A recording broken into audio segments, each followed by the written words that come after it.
আসসালামু আলাইকুম। আজকে একটা ভিডিও নিয়ে কথা বলবো, সেটা হয়েছে সাজ্জিদ আলম, যে কিনা এখন অন্তর্বর্তী সরকারের সেও একজন এখন দায়িত্বে আছে এবং সে ছাত্র সমন্বয়কদের সেও একজন। অথচ এই ছেলেটাও 1 বছর আগে বিটিভিতে বিতর্ক প্রতিযোগিতায় সে ফার্স্ট হয়েছে। সে বিপক্ষের প্রতিযোগী ছিল ঢাকা বিশ্ববিদ্যালয় থেকে। তাহলে কে জানতো এই ছেলেও একদিন সরকার হবে? হ্যাঁ, তাহলে তো কেউ আমরা কল্পনা করি নেই যে এই ছেলে যে বিটিভিতে 1 বছর আগে প্রতিযোগিতা করছে সে একদিন সরকার হবে। চলুন দেখে আসি তার প্রতিযোগিতা কেমন, তার প্রতিযোগিতা যেমন কি ভারত। তো চলুন আমরা তার বিতর্কটা দেখে আসি। চলুন। স্বাধীনতা সংগ্রাম। সার্জিস আলম, প্রাণীবিদ্যা বিভাগ, মাস্টার্স, ঢাকা বিশ্ববিদ্যালয়, স্বাধীনতা সংগ্রাম। বিপক্ষ দল থেকে বা তৃতীয় বক্তা আসছেন সার্জিস আলম। তার নির্ধারিত সময় 5 মিনিট 30 সেকেন্ড। ধন্যবাদ বিজ্ঞ বিচারক মন্ডলী। বিজ্ঞ বিচারক মন্ডলী, আজকে পক্ষ দলের তৃতীয় বক্তা যেখানে শেষ করছে সেখান থেকে শুরু করতে চাই। তিনি মাত্র বললেন যে ওয়ার্ল্ড র্যাঙ্কিং এ পাকিস্তানের 9টি বিশ্ববিদ্যালয় রয়েছে, কিন্তু সবচেয়ে দুঃখের কথা সেটি পাকিস্তানের মতো রাজনৈতিকভাবে এত বড় একটি অস্থিতিশীল দেশেরও যখন 9টি বিশ্ববিদ্যালয় 1000-এর মধ্যে র্যাঙ্কিং এ থাকে বিশ্বে, আমার বাংলাদেশের 3টিও থাকে না। আমার বাংলাদেশ এ কারণেই সফলতম হতে পারে না। তিনি আজকে বললেন আমরা নাকি আমাদের যে স্বপ্ন সেটিকে বিশ্বাস করি না। আমরা একটি দেশ নিয়ে যখন কথা বলবো তখন শুধু স্বপ্নের উপরে ভর করে থাকতে পারি না, ওই আবেগ দিয়ে চালিত হতে পারি না। যদি আমার স্বপ্নকে বিশ্বাস করে আমি দক্ষিণ এশিয়ার মধ্যে সফলতম হতে পারতাম, তাহলে এত ছোট স্বপ্ন দেখতাম না, আমি পুরো পৃথিবীর মধ্যে সফলতম হওয়ার স্বপ্ন দেখতাম। কিন্তু স্বপ্ন এবং বাস্তবতার মধ্যে অনেক পার্থক্য রয়েছে। আজকে তাদের 3 বক্তা যে তথ্যগুলো দিয়ে গেলেন, তাদের তথ্য অনুযায়ী 1971 থেকে আজকে 2022 সালে এসে বাংলাদেশ প্রত্যেকটি ক্ষেত্রে উন্নত হয়েছে। হ্যাঁ, আমরা বিশ্বাস করি উন্নত হয়েছে, কিন্তু দক্ষিণ এশিয়ার অন্যান্য দেশ কিংবা পৃথিবীর অন্যান্য দেশ কি বসে রয়েছে? বিজ্ঞ বিচারক মন্ডলী একটু লক্ষ্য করুন, 2020 সালের তথ্য মতে বাংলাদেশের যে অর্থনীতি, এটি হচ্ছে বিশ্বের 35তম বড় অর্থনীতির দেশ, যেটা 2035 সালে গিয়ে হবে বিশ্বের 25তম বড় অর্থনীতির দেশ। বাংলাদেশের উন্নতি হচ্ছে, হবে। আপনি যদি ভারতের দিকে তাকান, ভারত বর্তমানে বিশ্বের 7ম বড় অর্থনীতির দেশ। 2035 সালে গিয়ে ভারত হবে বিশ্বের 3য় বড় অর্থনীতির দেশ। ভারত আপনার দিকে তাকিয়ে বসে রয়েছে না, দক্ষিণ এশিয়ার অন্যান্য দেশ বসে থাকছে না, পৃথিবীর অন্যান্য দেশগুলো বসে থাকছে না। আমাদের কথা হচ্ছে, যখন আমরা দক্ষিণ এশিয়ার সফলতম হতে চাইবো, আমাদের সামনে যে একটি ব্যারিয়ার রয়েছে ভারত, সেটিকে আমাদের টপকে যেতে হবে। কেন আমরা যেতে পারবো না, কোথায় কোথায় সে বাধাগুলো রয়েছে, সেগুলো নিয়ে আজকে আমরা কথা বলবো। তারা আজকে বললেন আমরা আন্তর্জাতিক অনেক স্বীকৃতি পেয়েছি। হ্যাঁ, আমরা অসংখ্য স্বীকৃতি পেয়েছি, কিন্তু আপনি এটি কেন বলছেন না যে ট্রান্সপারেন্সি ইন্টারন্যাশনাল 2021 সালে বলেছে দক্ষিণ এশিয়ার সবচেয়ে দুর্নীতিগ্রস্ত দেশ বাংলাদেশ। তারা বলেছে অন্তত আফগানিস্তানের পিছনে বাংলাদেশ রয়েছে, নেপাল, ভুটান, এদের চেয়েও বাংলাদেশ বেশি দুর্নীতিগ্রস্ত দেশ। আপনি কেন এটি বলছেন না? বিগত 15 বছর ধরে আপনার দেশ থেকে যে পরিমাণ অর্থ পাচার হয়েছে, তা দিয়ে আপনার দেশে 2 বছরের বাজেট দেওয়া যেত। আমাদের সমস্যাগুলো এই জায়গায়। আপনি শিক্ষা নিয়ে কথা বলছেন, বাংলাদেশের শিক্ষা খাত যদি লক্ষ্য করুন, পৃথিবীর কোনো মধ্যম আয়ের দেশ, স্বল্প উন্নত দেশ কিংবা উন্নত দেশে জিডিপির মাত্র 2% শিক্ষা খাতে বরাদ্দ দেওয়া হয় না, বাংলাদেশে মাত্র 2% দেওয়া হয়। শুনে অবাক হবেন, এই 2%-এর অধিকাংশই চলে যায় আমাদের ওই শিক্ষক, কর্মকর্তা, কর্মচারীদের বেতন দিতে। আপনি যদি লক্ষ্য করুন যে আজকে কেন ভারত আপনার চেয়ে এগিয়ে থাকবে, আজকে এই পজিশন দাঁড়িয়ে পৃথিবীর যত মাল্টিন্যাশনাল কোম্পানি রয়েছে তাদের যদি একটি তালিকা করেন, সেরা 10টির অন্তত 9টিই পাবেন যেখানে ভারতের যারা রয়েছে তারা সিইও, কিন্তু বাংলাদেশের একটিও পাননি, আগামী 10 বছরও পাবেন না। এই ক্ষেত্রে গুরুত্বপূর্ণ কিছু কথা রয়েছে যেগুলো আপনারা উপেক্ষা করে যাচ্ছেন। আপনারা কিভাবে ভারতের সাথে তুলনা করেন? একটু আগে একটি হাস্যকর কথা বলে গিয়েছেন যে ভারতে নাকি 0.2 মিলিয়ন, অর্থাৎ মাত্র 2 লক্ষ মানুষ বিদ্যুতের সুবিধার কাছাকাছি যেতে পারেনি। আপনি একবার চিন্তা করেছেন ভারতের জনসংখ্যা কত? 130 কোটি জনসংখ্যার একটি দেশ, আর আপনি 17 কোটি জনসংখ্যা নিয়ে ভারতের সাথে তুলনা করছেন। আপনি যদি 17কে 130-এর সাথে তুলনা করে সে অনুযায়ী গুণ করতেন, তাহলে দেখবেন ভারত আপনার চেয়ে অবশ্যই এগিয়ে রয়েছে। আপনি আজকে কথা বলছেন বাংলাদেশের বিভিন্ন খাত নিয়ে, কৃষি খাতের কথা বলছেন। বাংলাদেশের কৃষি খাতের জন্যই আমাদেরকে আরো ভুগতে হবে। বাংলাদেশের কৃষি খাতে আপনি এই জরিপে আর আপনার এই পরিসংখ্যানে যা দেখাচ্ছেন, কৃষকের কাছে যান, সেটি দেখতে পাবেন পাবেন না। কৃষক আজকে তার ধানে আগুন পর্যন্ত লাগিয়ে দেয়, এ হচ্ছে বাংলাদেশের অবস্থা। তাই বিজ্ঞ বিচারক মণ্ডলী, আমরা বিশ্বাস করি যে বাংলাদেশ দক্ষিণ এশিয়ার অবশ্যই সফল একটি রাষ্ট্র, তবে সফলতম হতে পারবে না। এর জন্য বাংলাদেশের আরো অনেক পথ বাড়িয়ে দিতে হবে। ধন্যবাদ বিজ্ঞ বিচারক মণ্ডলী। এবার পক্ষ দল থেকে যুক্তি খণ্ডনের পালা। যুক্তি খণ্ডন করতে আসছেন আল নাইম। তার নির্ধারিত সময় 3 মিনিট। মাননীয় সভাপতি, আজকে আমরা একটু সময়ের ব্যাপার দেখিয়েছি যে এবার বিপক্ষ দল থেকে যুক্তি খণ্ডন করতে আসছেন সার্জিস আলম। তার নির্ধারিত সময় 3 মিনিট 30 সেকেন্ড। ধন্যবাদ বিজ্ঞ বিচারক মণ্ডলী আমাকে আবার সুযোগ দেওয়ার জন্য। বিজ্ঞ বিচারক মণ্ডলী, তাদের যুক্তি খণ্ডনে তারা আজকে একটি অবাক করার মতো কথা বলেছেন, যেটা শুনে আমরা রীতিমতো থ খেয়ে গিয়েছিলাম। যে আমরা 3 জন বক্তা 6 থেকে 7টি ক্ষেত্র দেখিয়েছি, এই ক্ষেত্রগুলোর উপরে সামগ্রিকভাবে একটি দেশের উন্নতি নির্ভর করে। কোনোদিন একটি ক্ষেত্র দিয়ে একটি দেশের উন্নতি আমরা ডিফাইন করতে পারি না। আমরা ক্ষেত্রগুলো দেখিয়েছি ব্যবসা, রাজনীতি, শিক্ষা, শিল্প, সবকিছুর আপনার একটি সামগ্রিক সমন্বয় প্রয়োজন।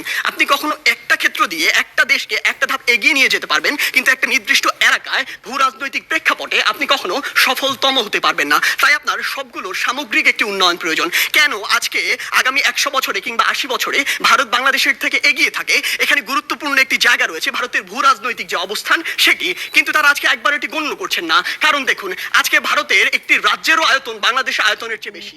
বাংলাদেশের 3 দিক দিয়ে ভারত রয়েছে। ভারত রীতিমতো একটি পরাশক্তি হয়ে উঠছে। আজকে ভারতের আইআইটির মতো প্রতিষ্ঠান, বিশ্বের 200টি বিশ্ববিদ্যালয়ের মধ্যে ভারতের এই আইআইটি প্রতিষ্ঠানই রয়েছে 3 থেকে 4টি। কিন্তু আমার এই বাংলাদেশের কোনো বিশ্ববিদ্যালয় 1000-এর মধ্যেও থাকতে পারে না। তাহলে সমস্যাটি কোথায়? আমাদের এই শিক্ষাক্ষেত্রে উন্নত করতে হবে। আপনারা যে আর্থসামাজিক উন্নয়নের প্যারামিটারগুলো দেখাচ্ছেন, এগুলো দিয়ে আমি দরিদ্র থেকে উন্নয়নশীল মধ্যম আয়ের দেশ, উন্নত দেশ পর্যন্ত যেতে পারবো না। এই স্টেপগুলো পার করবো। আমি যখন উন্নত দেশে যাব, তখন আমার এই যে দিকগুলো রয়েছে এগুলো আমাকে উন্নত করতে হবে। আমার যে ব্যবসা, এই ব্যবসা তরুণদের জন্য একটি জায়গা সৃষ্টি করতে হবে। আজকে কি হয়েছে?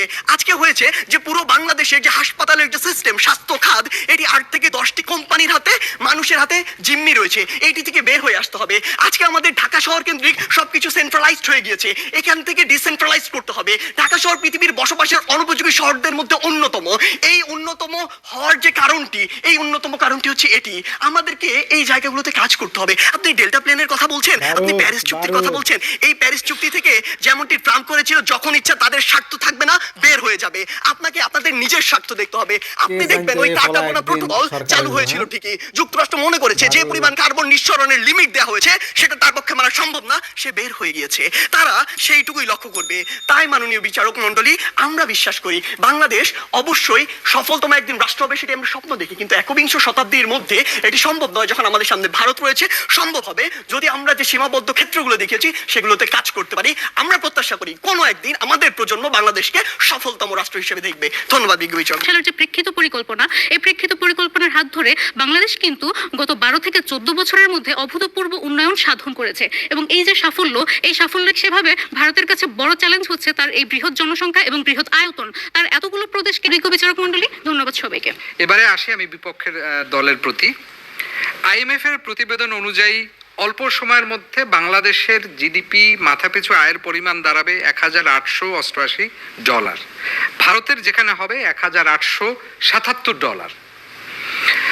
রাষ্ট্রীয় দেনার ক্ষেত্রে বাংলাদেশের অবস্থান জিডিপির পার্সেন্টেজ হিসাব করলে 45.9, বাংলাদেশের ভারতের 90.4। মানে বাংলাদেশ দেনার দিক থেকে অর্ধেক কম ভারতের চেয়ে।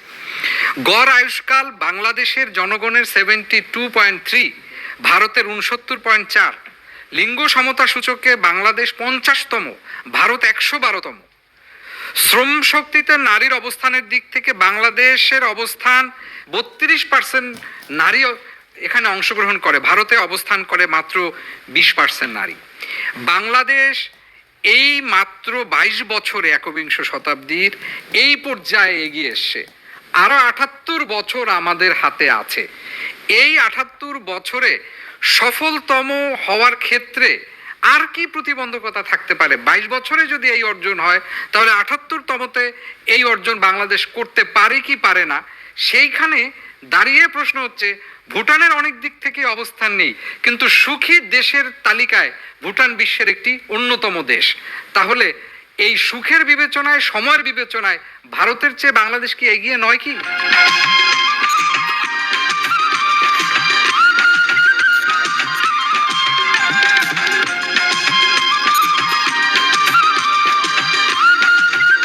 বিজ্ঞ বিচারক মণ্ডলী, আপনার প্রশ্নটির জন্য। বিজ্ঞ বিচারক মণ্ডলী, আমরা দেখেছি যে বাংলাদেশের স্বাধীনতার পর থেকে বাংলাদেশ স্বৈর শাসনের অধীনে একাধিকবার গিয়েছে, বাংলাদেশে রাজনৈতিক অস্থিতিশীলতা একাধিকবার সৃষ্টি হয়েছে। আমরা দেখেছি বাংলাদেশে নির্বাচনের নামে প্রহসন, আমরা সেই 1990-92 পর থেকেই দেখেছি এরকম একাধিকবার হয়েছে। আমরা দেখেছি বাংলাদেশে সরকার মাত্র 3 মাসের জন্য এসেছে 90-এর দশকে। তাহলে মাননীয় বিজ্ঞ বিচারক মণ্ডলী, একটু লক্ষ্য করুন, এটি একটি গুরুত্বপূর্ণ একটি জিনিস একটি দেশের স্থিতিশীলতার জন্য। আমার দেশে যখন বৈদেশিক বিনিয়োগের প্রয়োজন রয়েছে, তখন বাইরের দেশগুলো দেখবে যে ওই দেশটি কতটুকু স্থিতিশীল। দেখুন, আজকে যখন আমার তাজরিন ফ্যাশনে আগুন ধরে যায়, তখন আমেরিকা তাদের সুবিধাগুলো দেওয়া বন্ধ করে দেয়। আজকে যখন দেখে বাংলাদেশের রাজনৈতিক অস্থিতিশীল পরিবেশ সৃষ্টি হয়েছে, তারা তাদের বিনিয়োগ নিয়ে আশঙ্কায় থাকে। সেই জায়গাগুলোতে আমাদের রাজনৈতিক স্থিতিশীলতা নিয়ে আসতে হবে। দ্বিতীয়ত, বাংলাদেশ দুর্নীতির জায়গায় বিশ্বের কাছে আলাদাভাবে নিজেকে একটি প্রতিষ্ঠিত করেছে, কিন্তু এটা আমাদের জন্য খুবই হতাশাজনক। আমরা চাই দুর্নীতি বিরোধী অবস্থানে বাংলাদেশ নিজেকে প্রতিষ্ঠিত করবে। বাংলাদেশকে এই দুর্নীতির জায়গা থেকে বের হয়ে আসতে হবে। আমরা যখন সফলতম হতে যাব, তখন আমাদের শিক্ষাক্ষেত্রে আরো বেশি বিনিয়োগ করতে হবে। পৃথিবীর কোনো উন্নত দেশ শিক্ষাক্ষেত্রে 4% জিডিপির কম ব্যয় করে না। আমাদের এটা 2% থেকে 4% নিয়ে যেতে হবে। আপনি বলেছেন যে আমাদের যে বিষয়টি ঋণ মাথাপিছু আয়ের যে বিষয়টি, দেখুন, আমরা যদি জাপানের দিকে তাকাই, আমেরিকার দিকে তাকাই, তাদের জনপ্রতি এটি 100%-এর উপরে, জাপানের 200%। তাহলে বিষয়টি এটির উপর অত একটি নির্ভর করে না, এটি নির্ভর করে জিডিপি টু ট্যাক্স রেশিওর উপরে, যেখানে ভারতের ট্যাক্স রেশিওটি হচ্ছে 14%, বাংলাদেশের হচ্ছে 7%। তারা চাইলে ওই 130 কোটি মানুষকে কাজে লাগিয়ে এটি খুব দ্রুততম সময়ে পূরণ করতে পারবে। এবং আরেকটি গুরুত্বপূর্ণ কথা হচ্ছে, বৈশ্বিক পরাশক্তি এবং উন্নত রাষ্ট্রগুলো এই জনশক্তির জন্য তাদের উপর সেই আস্থাটি রাখবে। এই জায়গায় বাংলাদেশকে আরো কাজ করতে হবে। ধন্যবাদ বিজ্ঞ বিচারক মণ্ডলী। আমরা দ্বিতীয় ব্যালট পেপারটি হাতে নিলাম। এটাকে আমরা বলতে পারি ফলাফল নির্ধারণী ব্যালট পেপার। সম্মানিত বিচারকদের রায় বলছে দ্বিতীয় ব্যালট পেপারে আজকের বিতর্ক প্রতিযোগিতায় বিজয়ী দলের নাম ঢাকা বিশ্ববিদ্যালয় অমর একুশে হল স্বাধীনতা সংগ্রাম। নিয়ম অনুযায়ী 3টি ব্যালট পেপার থেকে 2টো ব্যালট পেপারই আমাদের ঢাকা বিশ্ববিদ্যালয় আজকে যে দল স্বাধীনতা সংগ্রাম তাদের পক্ষে গেছে। অনুষ্ঠানের নিয়মানুবর্তিতায় আমি এবার তৃতীয় ব্যালট পেপারটি খুলে আপনাদের জানাচ্ছি ফলাফলটা কি। তৃতীয় ফল অনুযায়ী আজকের বিতর্ক প্রতিযোগিতায় বিজয়ী দল ঢাকা বিশ্ববিদ্যালয় অমর একুশে হল স্বাধীনতা সংগ্রাম। অভিনন্দন আজকের বিজয়ী দলকে। অর্থাৎ 3টি ব্যালট পেপারই আজকে আমাদের বিজয়ী দলের পক্ষে গেছে। এবার আমাদের অনুষ্ঠানের একেবারে শেষ অংশে আমরা চলে এসেছি এবং খুঁজে নেব আমাদের কাঙ্ক্ষিত শ্রেষ্ঠ বিতার্কিককে। একই নিয়মে আমি খুঁজে বের করবো প্রথম ব্যালট পেপার, অর্থাৎ আমাদের বিচারক মণ্ডলীর রায় কি বলছে। প্রথম ব্যালট পেপার বলছে আজকের শ্রেষ্ঠ বিতার্কিক সার্জিস আলম। এবার দ্বিতীয় ব্যালট পেপারটি আমার হাতে। সম্মানিত বিচারক মণ্ডলীর প্রদত্ত রায় অনুযায়ী দ্বিতীয় ব্যালট পেপার বলছে আমাদের শ্রেষ্ঠ বিতার্কিক সার্জিস আলম। অর্থাৎ 2টো ব্যালট পেপারই রায় দিয়েছে আজকের শ্রেষ্ঠ বিতার্কিক সার্জিস আলম। তবে আনুষ্ঠানিকতা শেষ করার জন্য আমি তৃতীয় ব্যালট পেপারটিও পড়ে আপনাদের জানাচ্ছি ফলাফল কি। তৃতীয় ব্যালট পেপার বলছে আজকের বিতর্ক প্রতিযোগিতায় শ্রেষ্ঠ বিতার্কিক সার্জিস আলম। বিতর্ক ততক্ষণ সুন্দর যতক্ষণ সেটা তথ্য সমৃদ্ধ এবং যৌক্তিকতায় সীমিত থাকে। আমরা বিতর্ক করব আমাদের উন্নয়নের জন্য, আমরা বিতর্ক করব আরো সামনে এগিয়ে যাওয়ার জন্য। বিতর্কে আমাদের জীবন হোক অনেক সুন্দর, সাবলীল, ঐতিহ্যময়। সবাই ভালো থাকবেন, সুস্থতা কামনা করছি, বিদায় নিচ্ছি। আর এই প্রত্যাশা করছি সবসময় আপনাদের টেলিভিশন, আমাদের সবার প্রিয় টেলিভিশন বাংলাদেশ টেলিভিশনের সঙ্গেই থাকবেন। তাহলে আপনারা ভিডিওটা দেখেন কেমন ভারত, এই ছেলেটা কেমন ভারত, কেমন ট্যালেন্ট। অবশ্যই তার পুরো ভিডিওটা আপনারা দেখলেন। এই ভিডিওটা কপিরাইটের কারণে যদি কোনো সমস্যা হয়, এই ভিডিওটার অরিজিনাল লিঙ্ক 1 ঘন্টার ভিডিও, এটা অরিজিনাল লিঙ্ক ইনবক্সে দেওয়া থাকবে, আপনারা ওইখান থেকে দেখে নেবেন। যদি কোনো কারণে যদি ভিডিওটা ডিলিট হয়ে যায়, নষ্ট হয়ে যায়, বা পুরো ভিডিওটা দেখতে চাইলে ইনবক্সে লিঙ্ক দেওয়া থাকবে, ওইখান থেকে পুরো ভিডিওটা দেখে আসবেন। ওইখানে 1 ঘন্টার ভিডিও। আর ভিডিওটা কেমন লাগছে কমেন্ট করে জানাবেন। যদি আপনাদের রিয়াকশানটা আপনাদের কাছে ভালো লেগে থাকে, তাহলে দয়া করে পেজটা লাইক করে দিবেন, ইউটিউবটা সাবস্ক্রাইব করে দিবেন। ভালো থাকেন। আজকে আর বেশি লম্বা করব না, এমনি এই ভিডিও অনেক বড় হয়ে গেছে। আল্লাহ হাফেজ।